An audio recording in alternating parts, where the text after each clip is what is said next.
स्वागत है आपका अपने YouTube channel ITI study point में। हम बात करने वाले हैं इलेक्ट्रीशियन थ्योरी प्रथम वर्ष चैप्टर नंबर पहला। हमारा जो पहला चैप्टर है वो है व्यावसायिक सुरक्षा एवं स्वास्थ्य। इसका हम लेक्चर नंबर 1 पढ़ा चुके हैं, वो आप में आगे चेक कर लेना। और आज हम लेक्चर नंबर 2 स्टार्ट कर रहे हैं। ये हमारे लेक्चर नंबर 2 की पहली हेडिंग है, जो कि है खतरे दुर्घटना से बचाओ। खतरा या दुर्घटना से बचाओ। जो कि पहला पॉइंट है वो है सुरक्षात्मक चिन्हों को पोस्टर के रूप में लगाना चाहिए। जैसे कि अगर हमें खतरे से बचना है या फिर दुर्घटना से बचना है तो हमें क्या करना चाहिए, जो सुरक्षात्मक चिन्ह है उनको पोस्टर के रूप में लगाना चाहिए।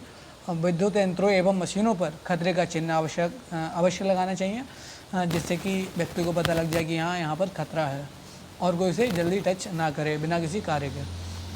अगला है, किसी भी मशीन को स्पर्श करने से पूर्व उसका अर्थिंग दोष अवश्य जांच लेना चाहिए, ताकि जैसे कि अगर हम कोई भी मशीन स्पर्श करने जा रहे हैं या फिर छूने जा रहे हैं तो हमें उसका अर्थिंग दोष चेक कर लेना चाहिए कि इसमें अर्थिंग तो नहीं आ रही है।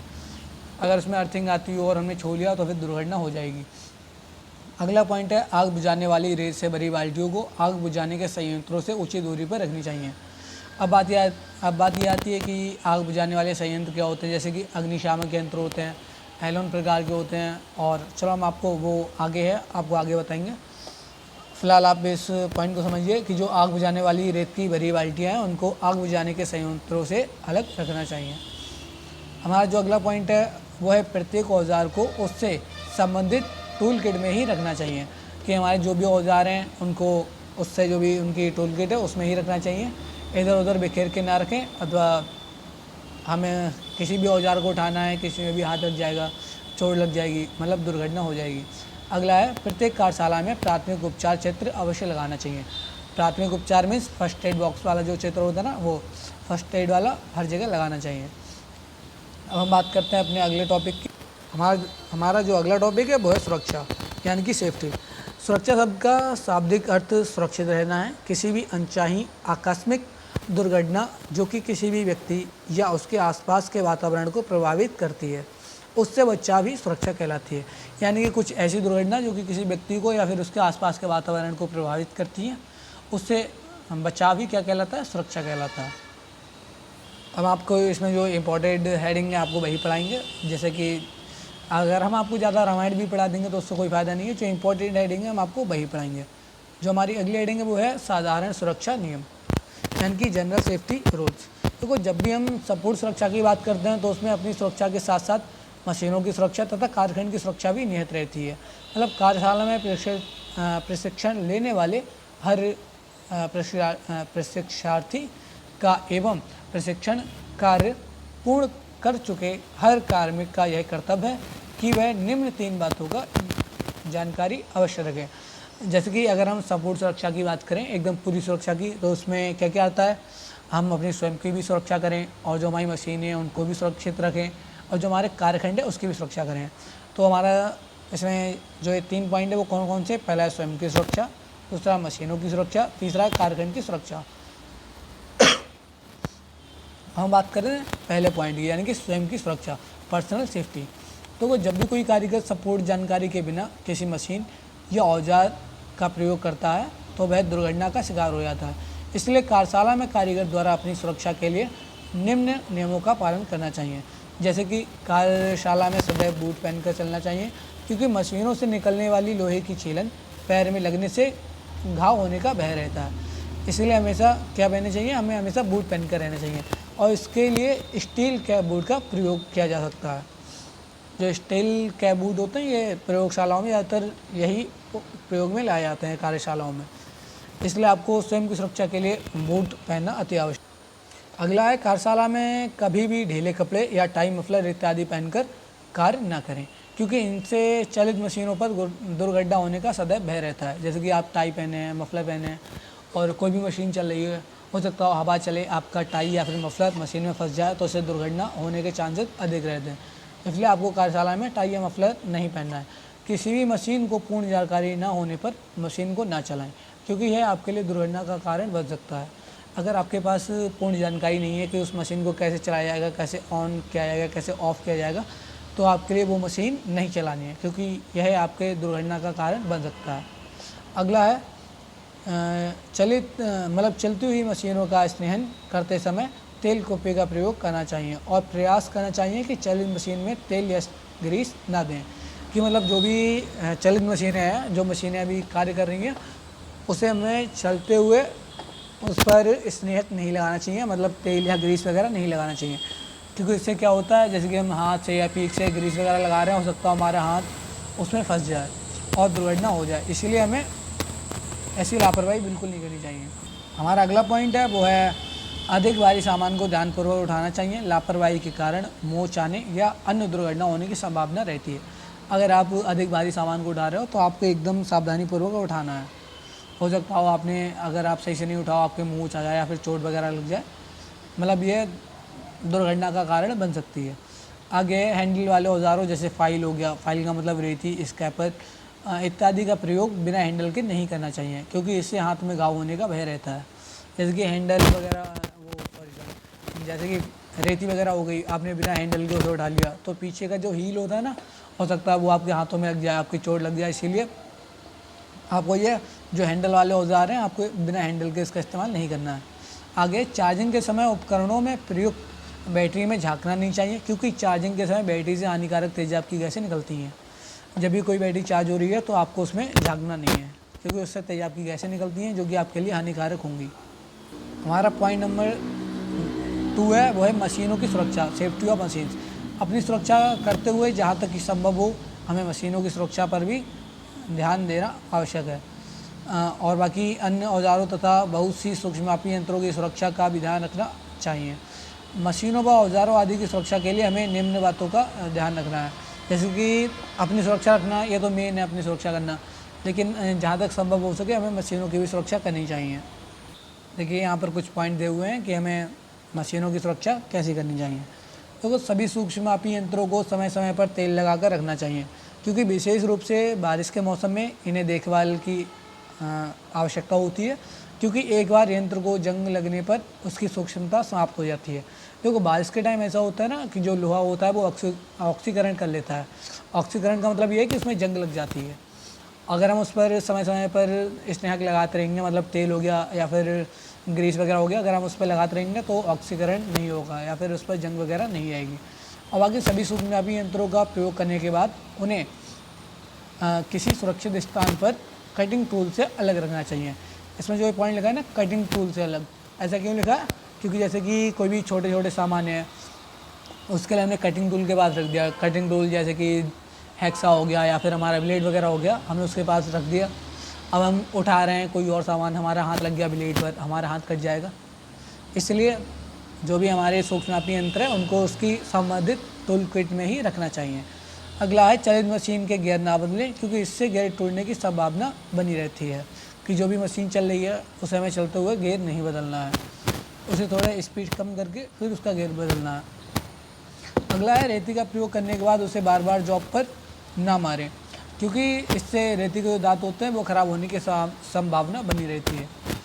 और बाकी रेती की सफाई के लिए अपने पास एक फाइल कार्ड होना चाहिए, जिससे कि समय समय पर फाइल कार्ड से रेती की सफाई, जो रेती में जो रेती का दांत होता है ना उसमें जो फंसे हुए होता है छीलन, वो साफ़ हो सके। अब हम बात करते हैं हमारी अगली हेडिंग की, जो कि है कार्यखंड की सुरक्षा।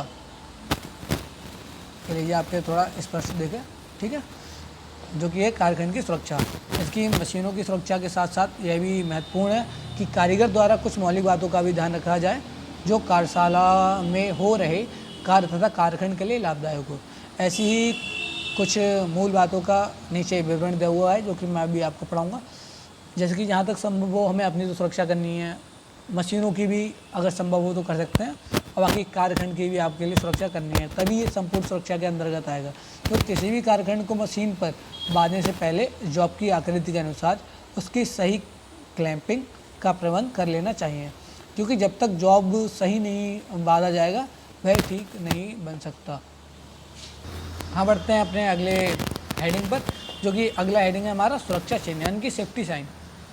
अब चलो आपको बता दें सुरक्षा चिन्ह होता क्या है। जैसे कि प्रशिक्षण काल में ही कारीगर को कारखानाओं में सुरक्षा के लिए उठाए गए विभिन्न कदमों या नियमों तथा उपायों की जानकारी दी जाती है।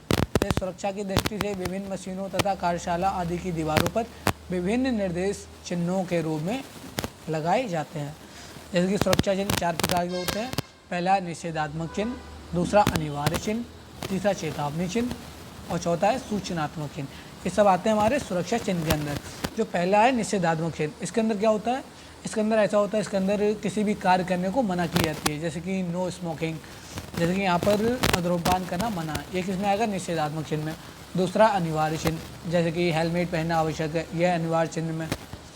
तीसरा है चेतावनी चिन्ह, जैसे कि चेतावनी चिन्ह का आप एग्जाम्पल ले सकते हैं कि 440 वोल्ट या फिर हाई फ्लेमेबल गैस, ये सब चीज़ इसमें आती है चेतावनी चिन्ह में।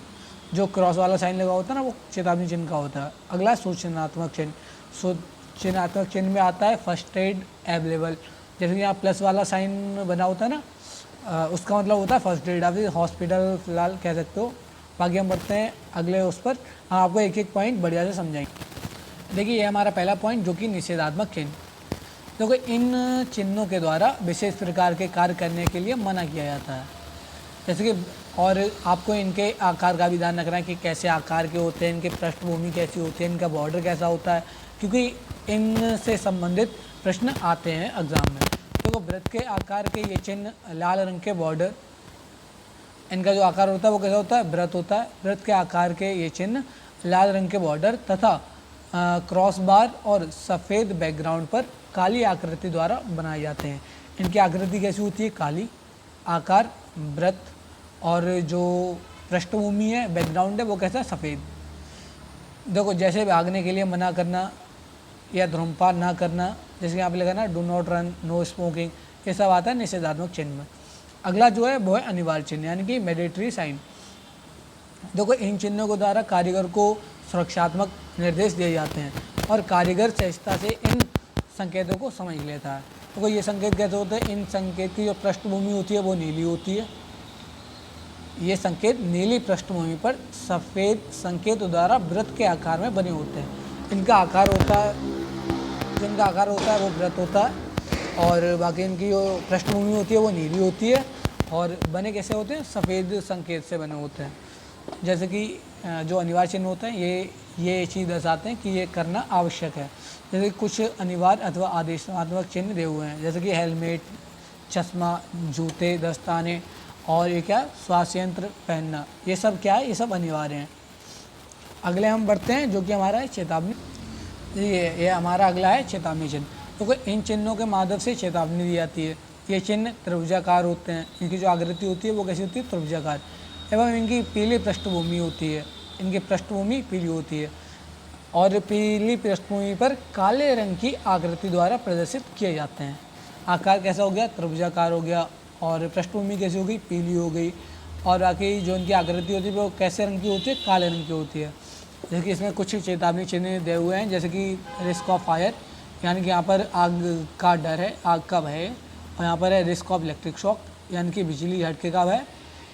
यह है टॉक्सिक हजार्ड, यानी कि विषैला पदार्थ। आगे है विस्फोटक पदार्थ। ये सब जो एग्जाम्पल है ये सब है चेतावनी चिन्ह के, कि यहाँ पर चेतावनी दी जा रही है। और अगला हमारा पॉइंट है वह सूचनात्मक चिन्ह, यानी कि इंफॉर्मेशनल साइन। तो इन चिन्हों के द्वारा विविध प्रकार की सुरक्षा संबंधी सूचनाएं दी जाती हैं। जैसे कि ये चिन्ह का जो आकार होता है वो कैसा होता है, वर्गाकार होता है। ये चिन्ह वर्गाकार होते हैं, जो हरे रंग की पृष्ठभूमि पर सफ़ेद रंग की आकृति अथवा सफ़ेद रंग की पृष्ठभूमि पर लाल रंग की आकृति द्वारा प्रदर्शित किए जाते हैं। इनका जो आकार होता है वो कैसा होता है, वर्गाकार होता है, पृष्ठभूमि हरी होती है, और जो आकृति होती है वो सफ़ेद रंग की बनी हुई होती है। तो उसमें कुछ सूचनात्मक चिन्ह दिए हुए हैं, जैसे कि प्राथमिक उपचार की सुविधा, ये फर्स्ट एड अवेलेबल, आपातकालीन दरवाज़ा, इमरजेंसी डोर, और आगे प्रतीक्षा स्थल, जो यहाँ पर ये वेटिंग वाला, वेटिंग प्लेस। ये सब जो है ये सूचनात्मक चिन्ह, आपको सूचना देते हैं कि यहाँ से एग्जिट का रास्ता, इमरजेंसी डोर है, यहाँ पर इमरजेंसी फ़ोन आप कर सकते हो, यहाँ पर फर्स्ट एड अवेलेबल है। ये सब हमारे आते हैं सूचनात्मक। ये हमारा सेकंड लेक्चर यहीं पर समाप्त होता है। अब हम बात करेंगे आगे थर्ड लेक्चर में। अगर आपको वीडियो ज़रा से भी पसंद आई हो तो आप वीडियो को लाइक करें और चैनल को सब्सक्राइब करें। और बाकी अगर आपको कुछ फीडबैक देना हो तो आप कमेंट में दे सकते हैं कि सर जैसे कि आवाज़ क्लियर नहीं थी, या फिर आपने थोड़ा समझाने का आप तरीका बदल सकते हैं। तो आपको जो भी फीडबैक देना है आप निश्चिंत होकर कमेंट बॉक्स में दे सकते हैं। और बाकी अगर आपको वीडियो अच्छी लगी हो तो लाइक ज़रूर करें। और बाकी हम मिलते हैं अपने लेक्चर नंबर 3 में। ये हमारा लेक्चर नंबर 2 था। और बाकी आप लेक्चर नंबर 2 देखने से पहले लेक्चर नंबर 1 ज़रूर देख लें ताकि आपको पीछे का भी समझ में आ जाए। और आपको रेगुलर क्लासेस ऐसे ही मिलती रहेंगी यूट्यूब पर। तब तक के लिए गुड बाय।